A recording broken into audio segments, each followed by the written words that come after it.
السلام عليكم ورحمة الله وبركاته. اللهم صل وسلم وبارك عليك يا حبيبي يا رسول الله. نبدأ فيديو جديد من قناة يوميات بسكوت عزو. اتمنى الكل يشترك في القناة، متنسينيش دعوة لكم بالمثل ان شاء الله. معانا كده اكلة تدفي. حاجة كده، كنت جايبة كمية بطاطا، طبعا عملت منها طاجن السجق، وده اللي اتبقى منها، فحبيت اعمل لهم صينية بطاطا بالبشاميل. طريقتها سهلة جدا جدا، مش تاخد معانا اي وقت خالص. انا هنا غسلت البطاطا وقشرتها وقطعتها، ممكن نشويها ونقشرها عادي وبعد الشوي ونهرسها، لكن انا طبعا مش يعني مستعجلة كده على طول. هقيد عليها على طول على النار مع شوية سكر، مش هتاخد اي وقت معانا خالص. دي كده كمية البطاطا معايا، هتاخد حوالي نص كيلو سكر، طبعا السكر حسب الرغبة. هنشوف لو احتاجت تاني ممكن نزود. دي كده كمية البطاطا معانا بالسكر، هقلبها كويس وهقيد عليها على النار، مش هحط لها اي ميه ولا اي حاجه، هي هتنزل الميه بتاعتها. ولو احتاجت او نشفت معايا ممكن ازودها، بس ايه، ربع كوبايه كده. يت عليها النار، السكر هيدوب، وهغطي عليها لحد بس ايه ما تستوي معايا، البخار بتاعها ولا هيسويها. وبعد وهحضر بقى حاجه البشاميل اللي معاكم.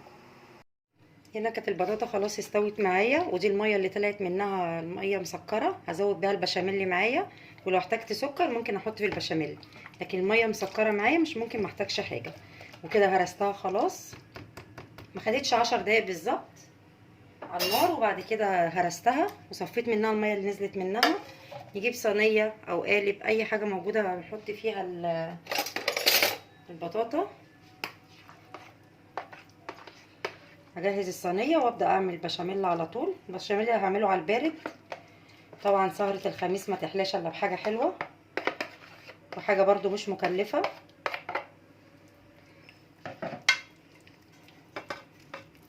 ممكن نحطها في طاجن صغير او قالب صغير، صينية، اي حاجة موجودة. دي كويسة قوي. هحضر بقى البشاميل كده على البارد على طول، من غير خلاط ولا اي حاجة. هبدأ احط اللبن، كيلو لبن،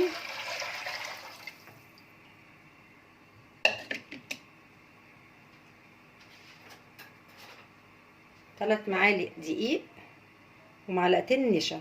لازم احط نشا في الدقيق، بيديله سمك كده كويس قوي، بيبقى عامل زيه زي المهلبية.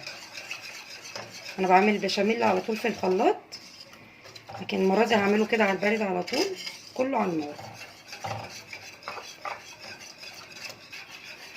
لو حجم الصينية صغيرة معانا، ممكن نعمل نص كيلو لبن مع شوية المية اللي بتنزل من البطاطا المسكرة. بيرمي معايا برضو بشاميل كتير، ممكن كيلو لبن وممكن نص كيلو لبن، ونزوده بقية البشاميل مية. كده كده البطاطا منزلة معانا مية، هنزودها دلوقتي، هيبقى البشاميل اللي معايا مسكر.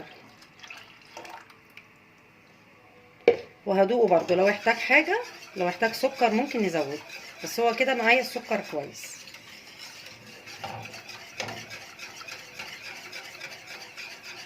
ده بشاميل كده على البارد، غير ما نحمر الدقيق وننزل عليه باللبن ونحتاج سمنه. انا هنا ما احتاجتش السمنه، ما حطيتش اي حاجه. كل اللي انا ممكن احطه دلوقتي معلقه قشطه، لو مش موجود مش هحط اي دهون خالص. وبكده وفرنا برضو ايه، المواد الدهنيه كلها، سمنه، زبده، اي حاجه. الطريقه دي بتوفر معايا السمنه.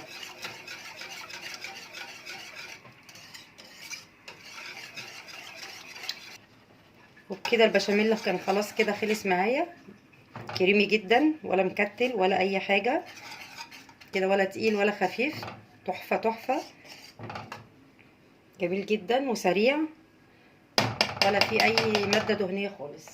احط على وش الصينيه على طول. هنا حطيت نص الصينيه ساده ونصها جوز الهند وزبيب، وانزل عليها على طول بالبشاميل. بسم الله ما شاء الله، جميل جدا. انا بحب الطبق تكون تخينه.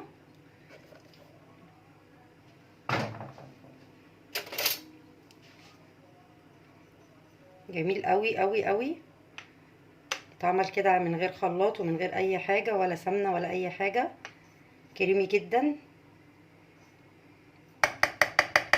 طبعا البشاميل اللي فضل دوت ولادي هياكلوه كده على طول بالمعلقه، بيبقى جميل قوي.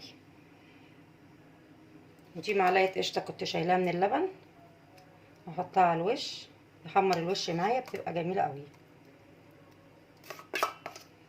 دي كده كده البطاطا مسكره، واحنا برضو ايه حطينا لها شويه سكر للبشاميل. ودي كانت بقى ايه حاجه حلوه كده ايه لسهره الخميس، احسن ما نبعت نشتري اي حاجه من بره غاليه، عملناها في البيت تحفه بجد.